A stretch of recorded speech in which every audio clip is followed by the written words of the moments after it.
आजच्या कीर्तनाचं सौजन्य सुद्धा त्यांच्याकडेच आहे, आजचं संत पूजन सुद्धा सरपंचाकडेच आहे, म्हणून सरपंचांना मी मनापासून धन्यवाद देतो. त्यांचे सगळे सहकारी तरुण तडफदार सगळे तरुणी बाण मुलगावची युवा पिढी कीर्तनासमोर बसलेले, कारण प्रत्येक ठिकाणी कीर्तनामध्ये शक्यतो पुढे म्हातारी माणसंच असतील, पण आज सगळे तरुण मुलं आहेत, त्याच्यामुळं आम्हाला सुद्धा कीर्तन सांगण्यासाठी आनंद आहे. आज गायक तरुण, वादक तरुण, महाराज तरुण, संत पूजन करणारे तरुण आणि सप्त्याचे संयोजक सुद्धा तरुण.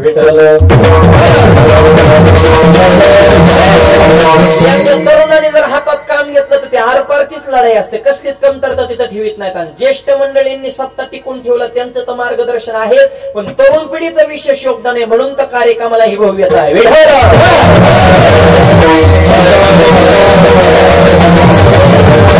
या निमित्तानं कार्यक्रमाला ज्यांची विशेष उपस्थिती आहे, माझे गुरुवर्य, माझे वडील, परमपूज्य आदरणीय वंदनीय भाऊ वडिले आज माझ्यासोबत कार्यक्रमाला उपस्थित आहेत.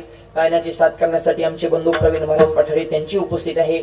सुरुवातीला ज्यांनी चाल गायली असे दोन्ही महाराष्ट्रातील नामवंत गायनाचार्य म्हणजे भजन सम्राट गणेश महाराज आणि सदानंद महाराज, हे दोनही सगळे सुंदर गायक आहेत, तरुण तडफदार.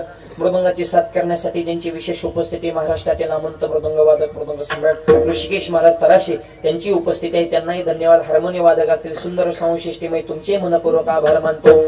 सर्व अभिनेकरी बाबा असतील, सर्व गावातील आपले बालबच्चे तरुण सगळे टाळकरी सगळ्यांच्या चरणावर नतमस्तक सेवेला प्रारंभ. विठ्ठल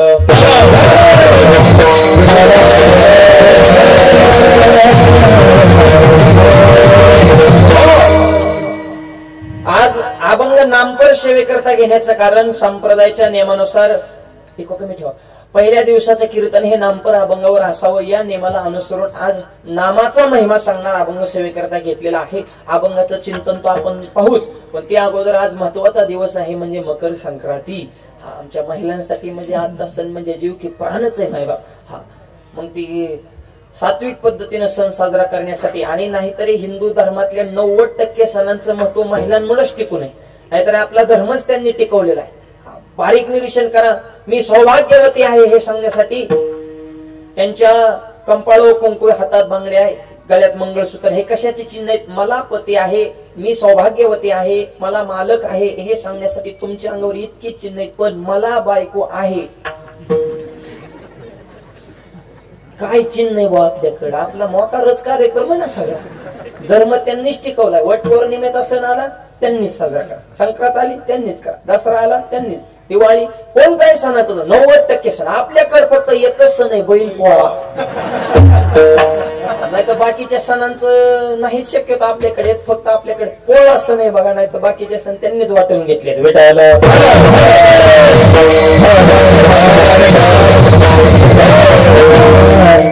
आजचं जगप्रसिद्ध वाक्य, तिळगुळ घ्या गोड गोड बोला, महाग पण तोंडावर तर सगळेच गोड बोलतील, पण तिळगुळ घ्या महागे सुद्धा कायम गोड बोला हे वाक्य ध्यानात ठेवा. नाही तर तोंडावर गोड बोलणारे महाग काड्या करणारे बे काय कमीत का? तोंडा वा वा वा तुमच्यासारखं व्यक्तिमत्व तालुक्यात नाही. तोंडा पुढे गेले भांगार येते, त्याने तो वाटोळ केलंय सगळं. ही तोंडाव एक महाग एक, तुम्ही एक तर तिळगुळच मग असं वागायचं असेल तर देऊ नका, आणि त्या शब्दाचं विडंबन करू नका. तिळगुळ जर द्यायचा असेल तर जरूर द्या, आणि जे तोंडा बोलतात तेच महाग बोलतात, आणि जे समाजात बोलतात तेच एकांतात बोला, तर त्या तिळगुळाला खऱ्या अर्थानं अर्थ आहे.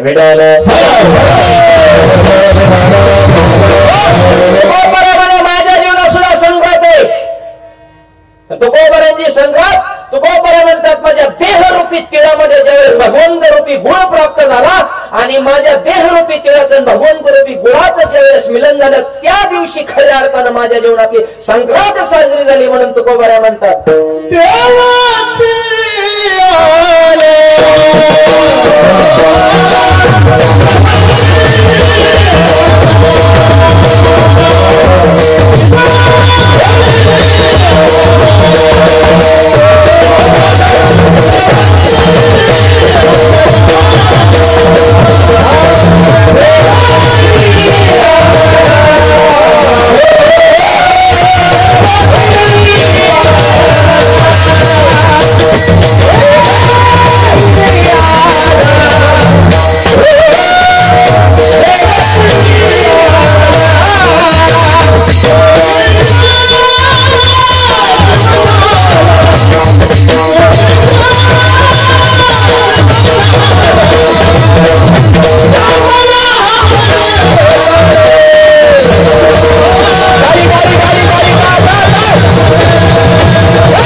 गोडी गोड जीव झाला तिळी आला म्हणजे या देहरूपी तिळामध्ये देव ज्या वेळेस प्राप्त भगवंताची प्राप्ती झाली त्या दिवशी गोडी गोड जीव झाला. ज्या दिवशी भगवंताची प्राप्ती झाली हाच खरा पर्व काळ. साधला हा पर्व काळ गेला अंतरीचा मळ. आणि पर्व काळ ज्या दिवशी प्राप्त होणार त्या दिवशी अंतःकरणाचा मळच जाणार. मळ जाण्यासाठी तर हा धर्म मंडप आहे बरं का. सत्य कशासाठी करायचे एकमेकाच्या अंतःकरणाचा मळ जाऊन सगळे गुन्ह्या गोविंदाने एकाच्या लेकरासारखे नांदावेत गावामध्ये एकी निर्माण होईल यासाठी हा धर्म मंडप आहे. मळ गेला पाहिजे. इको कमी ठेवायचा बोलता हॅलो असं खनाक ठेवतो थोडं कमी करा आवाज मग एकदम साधा. हा मळ गेला पाहिजे. तुमचं नाही आमच्यातलं मळ जात नाही. दोन महाराजांचं तरी जमत आहे का सध्या.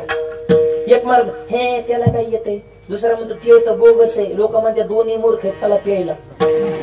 लोक आपल्या पुढची तू आमच्यातल्यांनी बी नीट राहिलं पाहिजे. ही मळ घालवण्यासाठी सत्तेत मळ वाढवण्यासाठी नाही. सगळे एक व्हावे. तुका बरे मला माझा मळ गेला अंतरीचा मळ. आणि अंतरीचा मळ घालवण्यासाठी आज संक्रांती सारखा पर्व काळ आहे. आणि अशा पर्व काळाच्या दिवशी आपल्या सत्याचा प्रारंभ आहे. हा सुद्धा योगायोगच आहे. गणपती बाप्पांचं सुंदर गणपती ही देवताच अशी मागव. गणपती बाप्पाचे डोळे बारीक आहेत कान मोठे सोंड वाकडी पोट मोठे आणि वाहन बारीक आहे. आता डोळे बारीक का कान मोठे का सोंड वाकडी का पोट मोठे का वाहन बारीक का विठ्ठल.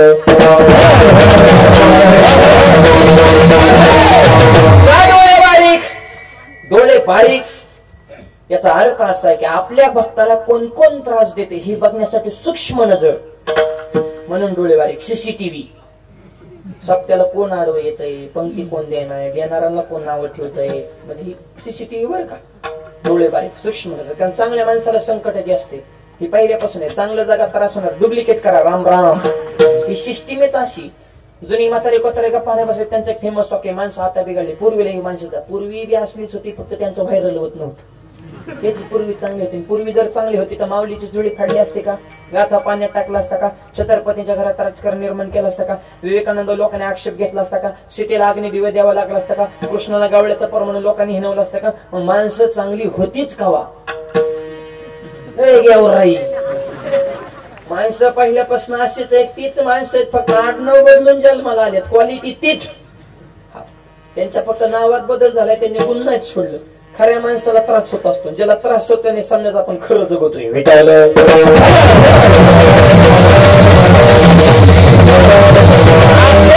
कोण कोण त्रास देते बघण्यासाठी सूक्ष्म नजर म्हणून डोळे बारीक. मग कान का मोठे आहेत. अहो गणपती बाप्पा इतके भक्त आहेत का दुसऱ्या देवाला. काय गणपतीचा जर उत्सव सुरू झाला तर घराघरात गणपती चौकात चौकात गणपती गावागावात किती मंडळी किती गुणगान किती आरत्या किती काय गाजावाजी असतो. मग एवढ्या भक्तांनी केलेलं गुणगान ऐकण्यासाठी हलक्या कानाचा देव जमन का.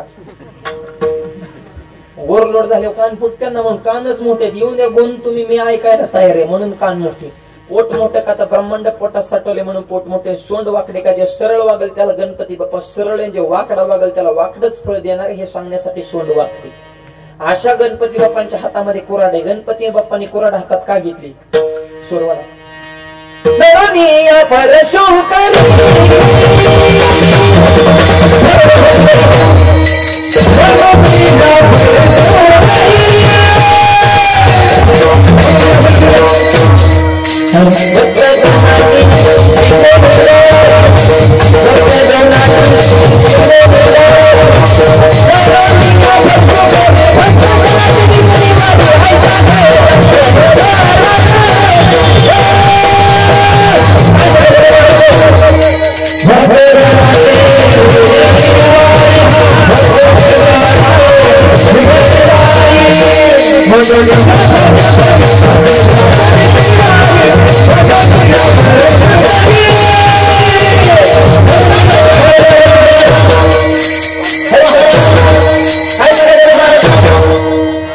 हातामध्ये कुऱ्हाड घेतली. दरोनिया परशुकरी भक्त जनाची विघ्ने निवारे. भक्तावर आलेले विघ्न नाहीसे करण्यासाठी हातामध्ये तरी तरकुतोची फरशो नीती भेदू अंकुश ज्ञानोबांनी सुंदर वर्णन केलं गणपती बाप्पांचं. ज्ञानोबांनी सुरुवातीच्या ज्ञानेश्वरच्या 15व्या गणपती बाप्पाच वर्णन केलं. ह्यांना नमन केल्याशिवाय कार्य सिद्धीला जात नाही म्हणून गणपती बाप्पांचं दर्शन आणि मग कार्याला सुरुवात.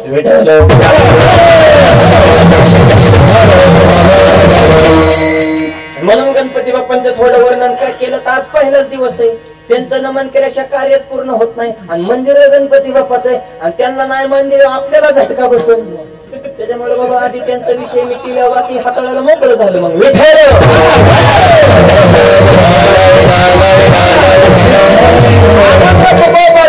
चार चरणाचा आहे, नामपर प्रकरणातील आहे, नामाचा महिमा सांगणार आहे. नाम ही प्रक्रिया अशी आहे. एक सांगतो, जगामध्ये मंगलात मंगल नाम, खऱ्यात खरं नाम, बऱ्यात बरं नाम, सारासार नाम, श्रेष्ठात श्रेष्ठ नाम, पवित्रात पवित्र नाम, सोप्यात सोपं नाम आणि मोठ्यात मोठं नाम. नाम किती मोठे? गगनाहुनी वाढ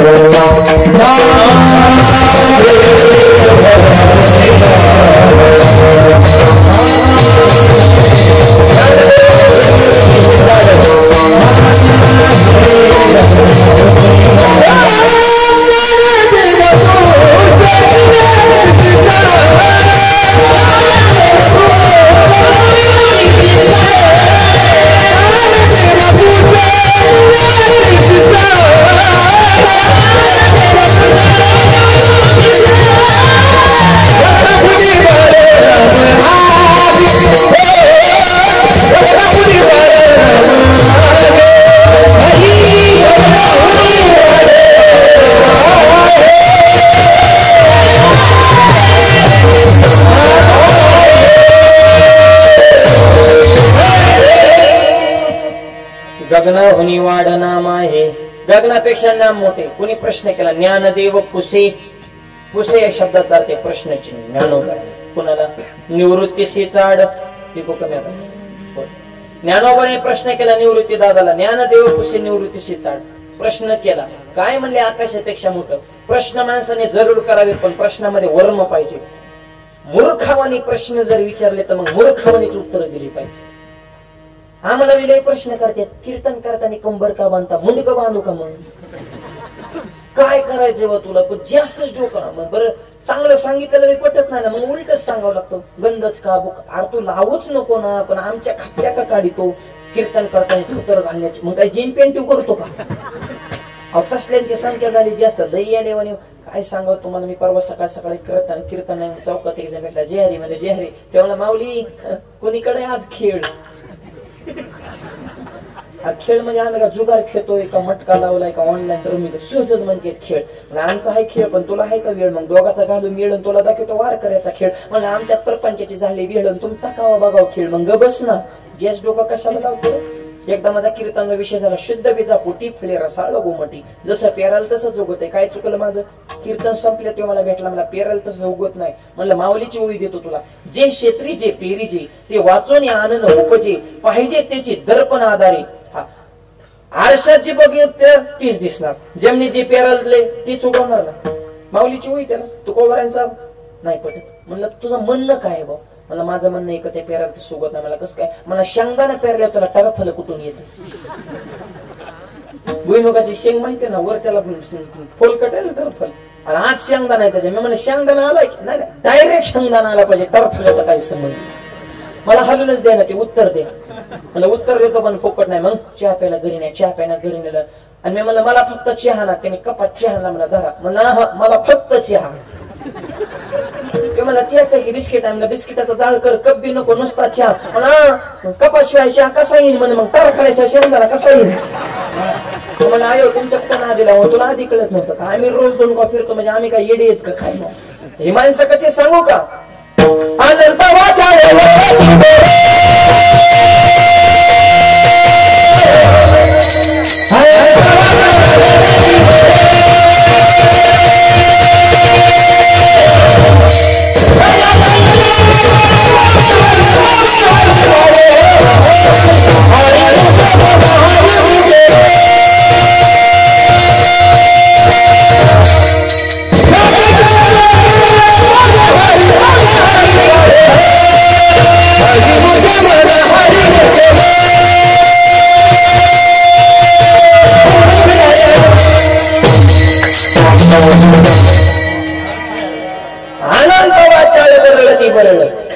हे लोक आनंद तोंडाने बरळणार, ह्या बरळणाऱ्या सपना सुद्धा देव जात नसतो. आता इतका तरुण पोराने इतका कस लावून सप्ताह केला तरी काय कांच्या डोक्यात कशामुळे करीत असते. अरे करू नको पण जळू नको ना. त्यांची ती सौजन्य घेते, पंक्ती देणारी पंक्ती देते, नियोजन करणारे नियोजन करते. तू पंगतीला ये, कचून खा, कीर्तन ऐक, निवांत नाही ऐक वाटत शिकुटी गेली तिकडे शिक, पण येडेवाली करू नको ना. जास्त डोकं लावणाऱ्यांची संख्या वाढली की अख्ख्या गावाला त्रास होत असतो.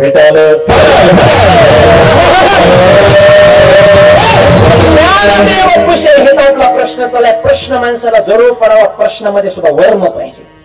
निवृत्तीशी चाड काय प्रश्न केला ज्ञानोबांनी निवृत्ती दादा. आकाशापेक्षा काय मोठे. निवृत्ती दादाने उत्तर दिलं म्हणले नाम आकाशापेक्षा व्यापक आहे. माऊलींचा हरिपाठ तुकोबारांच्या काळामध्ये काय काय वारकऱ्याने वाचला आणि त्यांनी ती प्रमाणच पाठ केलं. गगनाहुनी वाढ नाम आहे. आकाशापेक्षा नाम मोठे. मग आतापर्यंतचा आपला अभ्यास असा आहे, जेवढी वस्तू मोठी तेवढी त्याची किंमत जास्त. हे तत्वच आहे ना. ब्रँडेड वस्तू घ्यायला गेलं की मालच मोजावं लागतो. वस्तू जर व्यापक असेल, वस्तू जर मोठी असेल तर पैसा बी तसाच द्यावा लागतो ना. क्वालिटीला बी काही किंमत आहे का नाही. मग आकाशापेक्षा जर नाम मोठं असेल तर वारकऱ्याने तुकोबाने प्रश्न केला, महाराज आमच्यासारख्या सर्वसामान्य वारकऱ्या ते घेणं शक्य नाही. आकाशापेक्षा मोठं मग त्याचे मूल्य सुद्धा तसंच असेल. तुकोबाराय म्हणले, राजा नामाचं सामर्थ्य, नामाचा अधिकार, नामाची पावर आकाशापेक्षा व्यापक आहे. पण त्या नामाचं मूल्य किती, त्या नामाची प्राइस किती, अभंगाच्या पहिल्या चरणात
नामाचं मूल्य सांगतात. नाम घेता न लगे मोल. न लगे मोल या शब्दाचा अर्थ आहे नाम हे फुकट आहे, फ्री. न लगे मोल, मोलच द्यावं लागत नाही. बरं मला सांगा, रामकृष्ण हरी म्हणायला काय त्रास आहे? विठ्ठल म्हणायला काय नोटा द्यावा लागते? त्रासच काय? नुसतं हातावर खाण्याचा टाळीने विठ्ठल, त्याला काय मोल द्यायचंय का काय, तरी सुद्धा घेत नाही. सुरू झाल्यापासून म्हणजे टाळी वाजा विठ्ठल म्हणा, काय काय टाळी वाजत पण तोंडच उघडीत नाही. मग उद्या जेवाय बसल्या तसंच करायचं, घास घ्यायचं पण तोंडच उघडायचं, तिथं घास घ्यायचे. काय माणसाला झाले कळतच नाही. अहो कसं असतं, फुकटची किंमत कळत नाही. नामाचं तसंच झाले, प्रिया पॉवरफुल, मोलच द्यावं लागत नाही, त्याच्यामुळे आपण घेत नाही. नाम घेताना लगे मोलच द्यावं लागत नाही. आणि तू म्हणता मोल द्यावं लागत नाही, फुकट असेल, मग फुकट असल्या मग असं आम्हाला वाटतं की ते असरदार नसेल. असरदार आहे, पॉवरफुल आहे. अवघड नाही. नाम मंत्र नाही खोल, खोल नाही शब्दाचा अर्थ अवघड नाही, ते सोपे. ऐका नामाची ताकद. समुद्र मंथनातून विष निघणारे, ही बातमी देवांच्या अगोदर देवांच्या बायकांना कळाली बरं का. विचार करण्यासारखीच गोष्टी. समुद्र मंथन करायला कोण होते? देव. आणि विष निघणार हे बातमी आधी कोणाला कळाली? त्यांच्या धर्मपत्नी. बऱ्याचशा गोष्टी तुमच्या अगोदर ह्यांना माहित असतात. त्यांचं चॅनल कोणत्या कंपनीचं आहे? बातमी व्हायरल इकडून सगळ्यात जास्त लवकर होणार. विष निघणारे देवांच्या बायकांना कळालं. देवांच्या बायकांनी, प्रत्येक देवांच्या बायकांनी आपापल्या मालकाला आदल्या दिवशीच विनंती केली, मालक तुमच्या पाया पडते. लक्ष्मी विष्णूला म्हणले तुमच्या पाया पडते, घराच्या बाहेर निघू नका, उद्या विष निघणारे. लोक गोड बोलून विष पाजते, उद्याच दिवस घरात. विष्णू म्हणले ओके. सावित्री बी ब्रह्मदेवाला म्हणले उद्याच दिवस घराच्या बाहेर निघू नका, आपली दाढी पिकली, वय झाली, या देवाने करू नका. ब्रह्मदेव म्हणलं बरं तू म्हणजे. पार्वती बी महादेवाला सांगायला गेली हो, पण महादेव काय कुठे ऐकत होत का बायकोच? मन के बाबा लहरी, स्वयंभू स्वभाव.